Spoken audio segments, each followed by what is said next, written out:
stash box. And some guy made it to me and gave it to me after one of his shows. I wish I knew the dude's name because it's very cool. And the box has like a little place where you would keep your tobacco. And then she made me this killer little pipe. And he made... I'll get it away from the snowflakes so you can see. But whoever they are, if they're watching this, highly unlikely. But if nobody's watching this. We have 10 people in here. Mm-hmm. Nah. Is this show? Oh, 113 already? Wow. Okay. This is like 113 people is like a show at a comedy club. Now I feel pressure. Isn't that weird? 113 people is like we have to be entertaining. So let's read the Twitter feed and see what the fuck is up, bitches. Let's see the stash. How dare you? It's not a stash. This is medicine. This is called Trainwreck. You see it right there, and you see right there. This, if you don't know, if you're from out of town, that Red Cross and the marijuana leaf. This is medical marijuana. So this is totally legal in the state of California.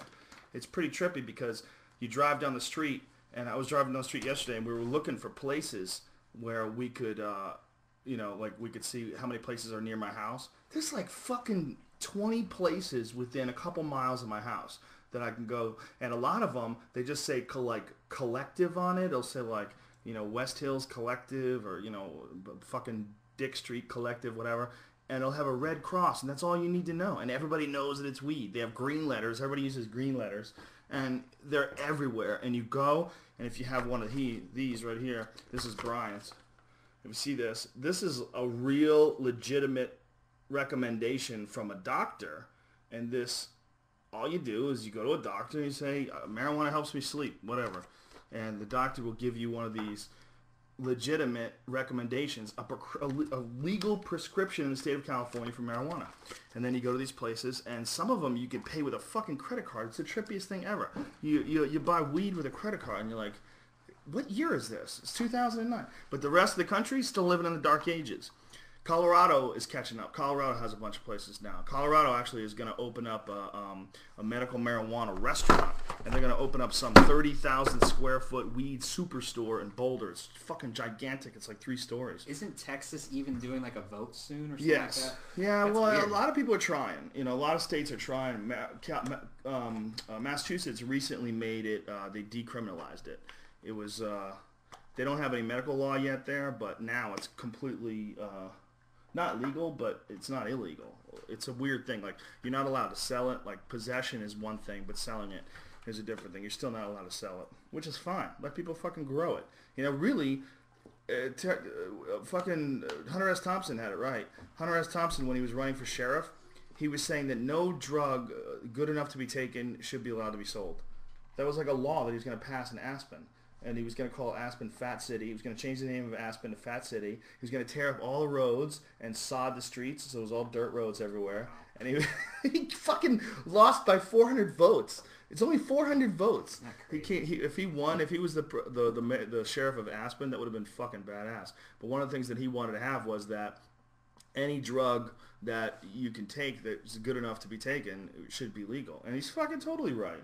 If people want weed, people should trade things for weed. Or, you know what? Fuck it. You should be able to buy it if you want to. But the problem with that is, then you're going to get some really unscrupulous people that just want to sell pot. They just want to sell it. And they want to make profit off of it. And then it becomes like anything else. They try to cut out the competition. Like one of the weed stores that I go to, there's a guy right next door to him that opened up, like, I'm talking like right next door. Like, there's maybe like one storefront between 2 weed stores. And the guy's pissed off, and he's fucking, this guy's a dick. That's totally not in the spirit of, what marijuana is supposed to be. I mean, you're not supposed to be opening up right next door to a dude and killing his competition, but he shouldn't be like, fuck that dude. What's that dude doing? He's just another dude selling weed. Yeah, he shouldn't be doing it right next to you. Yes, correct, but don't be an asshole. You're fucking selling weed, pal. You ain't fixing the world. Hunter S. Thompson is my hero, and I'm planning full sleeves of Ralph Steedman art. Are you really? Wow, that's a fucking good idea. Stedman or Steedman? I forget how you say his name. Is it Steedman? Fucking, I love his art. His art perfectly goes like, what's the word I'm looking for? Compliments Hunter S. Thompson's writing. You know, that guy just fucking nailed it. From the very first time they worked together, when they did that, the Kentucky Derby is decadent and depraved. From that story all the way on to Fear and Loathing in Las Vegas, that Ralph guy, he fucking nailed it. He was hanging with Hunter. He totally got the vibe that Hunter was writing. He totally got where Hunter was seeing things. You know, I just started getting into Hunter S. Thompson really recently. I was, I guess maybe a year and a half ago, I was staying in a hotel room in Seattle, and I ordered up Gonzo on the pay-per-view in the hotel. Just because nothing else looked good. I said, fuck it, I'll just check this out. And I immediately became a Hunter S. Thompson fan. I started reading his books, and now the one I'm reading now is Great Shark Hunt.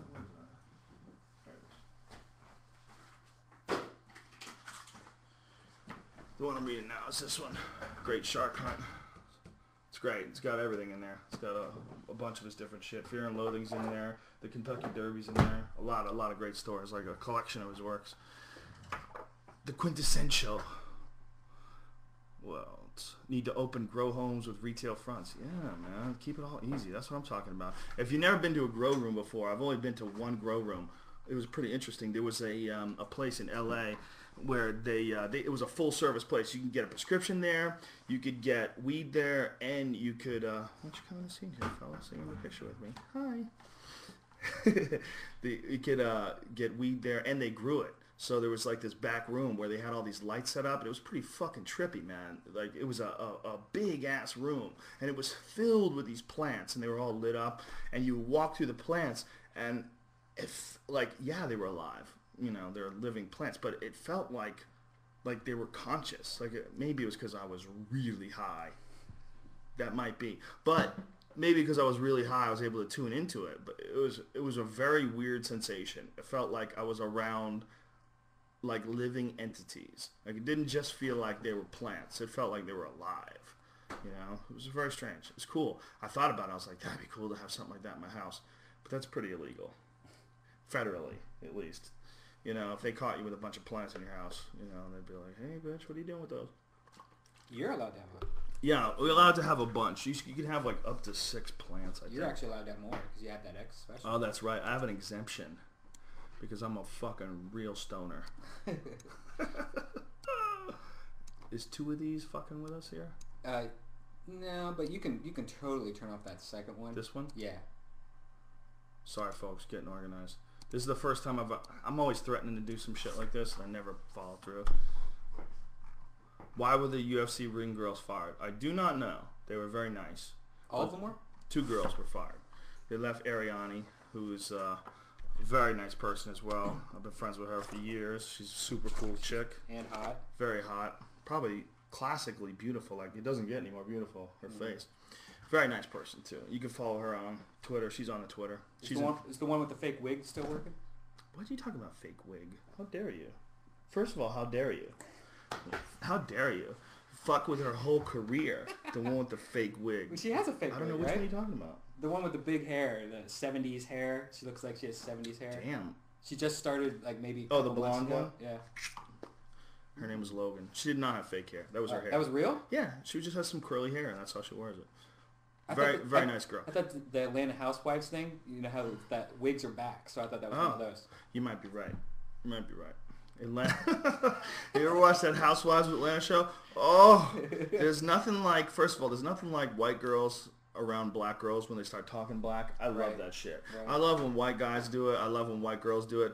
To me, it's just like watching chimps at the zoo when they fuck each other, when they go crazy. It's like, wow, look at this. Is weird. This is interesting. Right. When white people are around black people and they start acting black, there's no better example than the Steven Seagal show.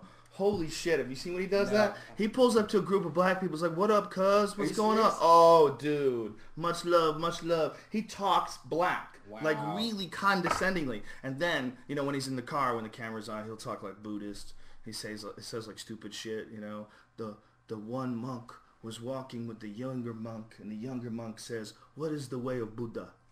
No way. And so the older monk throws him in the water. deep.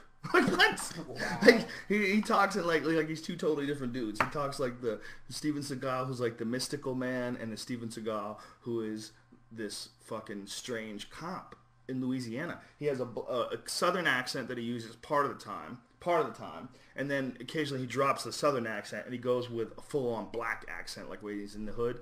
But Steven Seagal